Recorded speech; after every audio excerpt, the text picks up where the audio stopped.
Critical Role believes in Brennan Lee Mulligan, Dorian goes titties out in Daggerheart, and the Wheel of Time show's revival hopes have officially died. He's already dead! Welcome to Fantasy News Friday on the Character Sheet, your home for the week's biggest fantasy and TTRPG news. Before we talk Critical Role, Daggerheart, and some sad Wheel of Time news, why not hit those like and subscribe buttons to help us keep videos like this one coming?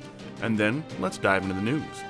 Critical Role is less than a month away from the start of their massive 13-player Campaign 4, and perhaps to ease the nerves of some of the fans who might be fearing the worst about this huge, sprawling West Marches-style campaign with multiple tables, they released a new video whose premise was basically, hey guys, you won't believe it, but it just works. Full of the cast talking about how they can't believe that something so big and complex actually came together so well. A huge part of that is a lot of credit being heaped on Critical Role's new DM, Brennan Lee Mulligan, for wrangling these 13 cats and turning it into one massive cohesive campaign for Campaign 4. And you can truly tell how much the cast values and believes in Brennan's abilities. And don't just take our word for their belief in the American Girl doll shoes enthusiast. Take a listen. Brennan went full Tolkien, and it's really crazy. This is the scariest first day of school ever, and I've already done it once. Here we go. I put a lot of faith in Brennan because that man has a hamster wheel in his brain with 5 hamsters running simultaneously. Completely different, completely spectacular. I'm being told a bedtime story. Brennan's my dad, and he's just like making up a story for me, and I get to play with it. You really feel how different the composition affects the atmosphere of the table. 13 main characters, dog. We can say goodbye to anybody. So clearly the Critical Role cast has a deep belief in the abilities of Brennan Lee Mulligan to bring this campaign together, and we can't wait to see how right they are in almost exactly 4 weeks. Patience, my friend. Critical Role also revealed the hilarious character conversion session for Dorian Storm and Daggerheart, as Robbie, Daymond, and Matt Mercer revealed the process to bring the Blue Bard over to the new system.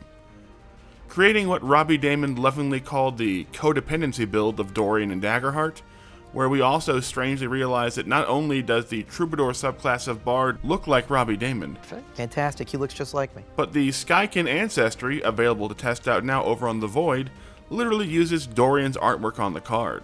His codependency build immediately started by giving Dorian terrible perception, under the assumption that his boyfriend Aurum would have more than enough perception to make up for it. And it just went more and more hilariously off the rails from there, perhaps culminating in Robbie giving his character's final experience as titties out, which is basically an experience dealing with Dorian's ability to charm others, or as Robbie Daymond puts it, Hypnotized by petite areola is what This version of Dorian also seriously upgraded his damage output, with Robbie stacking as much extra dice onto his attacks as he possibly could, creating a far more combat-ready bard than the Dorian we might all remember from Campaign 3. But seeing how easily he ported the character over into the Daggerheart system, and seeing how, perhaps unlike certain elements of Fern, who sort of had to give up a lot of her fiery power set, his options felt like they perfectly ported over to the new system. And now we can't wait to see more of Bell's Hells as they continue their adventure in this new Daggerheart-based Exandria. fantastic. And finally, the Wheel of Time series on Amazon was cancelled, but fans had still hoped another streaming platform might grab and revive the series. But news out of DragonCon this past weekend seems to have finally put the last nail in that coffin. That news, confirmed by JordanCon chair and co-founder Jennifer Liang, is that Sony and Amazon have relinquished the rights to the Wheel of Time back to iWatt Productions, the company they bought the rights from years ago, and apparently iWatt has no plans to shop the rights around to new streaming services right now.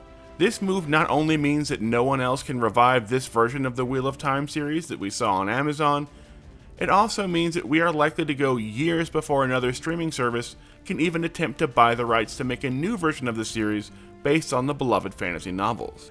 And given how long it takes for a project of that scope to go from pre-production to our TV screens, we could be looking at around a decade before fans ever return to Two Rivers for a new Wheel of Time series. And that's all the biggest stories we have for this week. Let us know which segment was your favorite down in the comments, and don't forget to hit those like and subscribe buttons.